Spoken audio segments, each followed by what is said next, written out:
There are these two young fish swimming along, and they happen to meet an older fish swimming the other way, who nods at them and says, "Morning, boys, how's the water?" And the two young fish swim on for a bit, and then eventually one of them looks over at the other and goes, "What the hell is water?" The point of the fish story is merely that the most obvious, important realities are often the ones that are hardest to see and talk about. Stated as an English sentence, of course, this is just a banal platitude. But the fact is that in the day-to-day trenches of adult existence, banal platitudes can have a life or death importance. The plain fact is that you graduating seniors do not yet have any clue what day in, day out really means.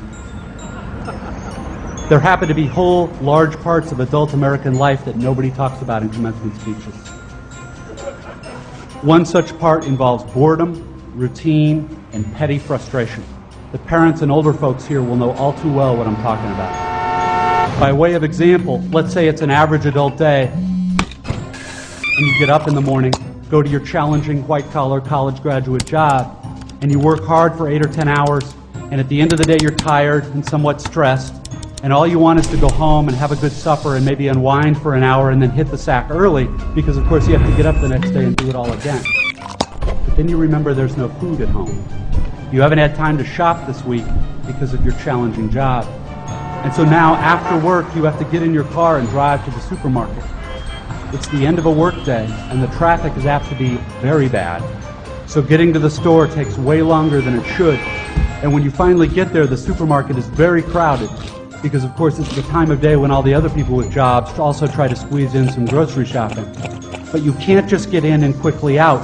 You have to wander all over the huge, overlit store's confusing aisles to find the stuff you want, and you have to maneuver your junky cart through all these other tired, hurried people with carts, etc., cutting stuff out because it's a long ceremony, and eventually you get all your supper supplies, except now it turns out there aren't enough checkout lanes open, even though it's the end of the day rush. So the checkout line is incredibly long, which is stupid and infuriating, but you can't take your frustration out on the frantic lady working the register, who is overworked at a job whose daily tedium and meaninglessness surpasses the imagination of any of us here at a prestigious college. But anyway, you finally get to the checkout line's front, and you pay for your food, and get told to have a nice day in a voice that is the absolute voice of death. And then you have to take your creepy, flimsy plastic bags of groceries in your cart with the one crazy wheel that pulls maddeningly to the left, all the way out through the crowded, bumpy, littery parking lot, and then you have to drive all the way home through slow, heavy, SUV-intensive rush hour traffic, etc. Everyone here has done this, of course, but it hasn't yet been part of you graduates' actual life routine, day after week, after month, after year. But it will be.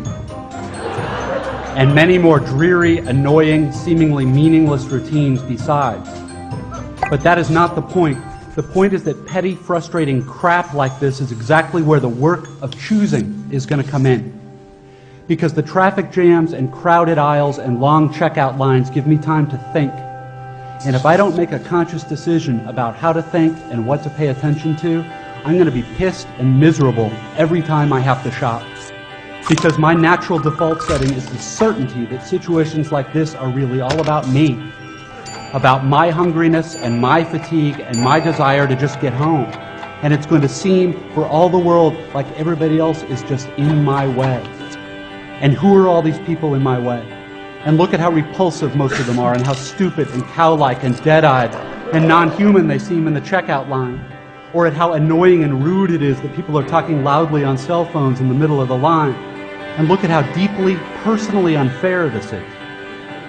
If I choose to think this way in the store and on the freeway, fine. Lots of us do. Except thinking this way tends to be so easy and automatic that it doesn't have to be a choice. It is my natural default setting. It's the automatic way that I experience the boring, frustrating, crowded parts of adult life when I'm operating on the automatic, unconscious belief that I am the center of the world and that my immediate needs and feelings are what should determine the world's priorities. The thing is that, of course, there are totally different ways to think about these kinds of situations. In this traffic, all these vehicles stuck and idling in my way, it's not impossible that some of these people in SUVs have been in horrible auto accidents in the past, and now find driving so terrifying that their therapist has all but ordered them to get a huge, heavy SUV so they can feel safe enough to drive. Or I can choose to force myself to consider the likelihood that everyone else in the supermarket's checkout line is just as bored and frustrated as I am, and that some of these people probably have much harder, more tedious or painful lives than I do. Again, please don't think I'm giving you moral advice, or that I'm saying you're supposed to think this way, or that anyone expects you to just automatically do it, because it's hard. It takes will and effort, and if you are like me, some days you won't be able to do it, or you just flat out won't want to. But most days, if you're aware enough to give yourself a choice, you can choose to look differently at this fat, dead-eyed, over-made-up lady who just screamed at her kid in the checkout line.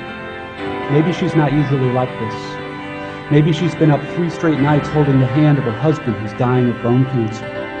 Or maybe this very lady is the low-wage clerk at the motor vehicles department who just yesterday helped your spouse resolve a horrific, infuriating red tape problem through some small act of bureaucratic kindness. Of course, none of this is likely, but it's also not impossible. It just depends what you want to consider. If you're automatically sure that you know what reality is and who and what is really important, if you want to operate on your default setting, then you, like me, probably won't consider possibilities that aren't annoying and miserable. But if you've really learned how to think, how to pay attention, then you will know you have other options. It will actually be within your power to experience a crowded, hot, slow, consumer hell-type situation as not only meaningful, but sacred, on fire with the same force that lit the stars. Love, fellowship, the mystical oneness of all things deep down. Not that that mystical stuff's necessarily true. The only thing that's capital T true is that you get to decide how you're going to try to see it. This, I submit, is the freedom of real education, of learning how to be well-adjusted. You get to consciously decide what has meaning and what doesn't. That is real freedom. That is being educated and understanding how to think. The alternative is unconsciousness, the default setting, the rat race, the constant gnawing sense of having had and lost some infinite thing.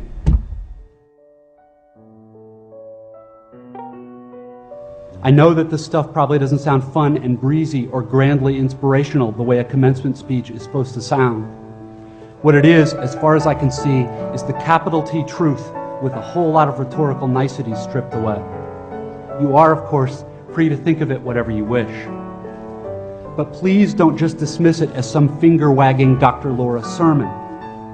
None of this stuff is really about morality or religion or dogma or big fancy questions of life after death. The capital T truth is about life before death.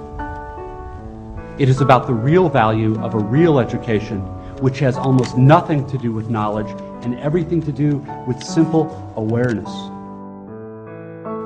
Awareness of what is so real and essential, so hidden in plain sight all around us all the time, that we have to keep reminding ourselves over and over, this is water. This is water.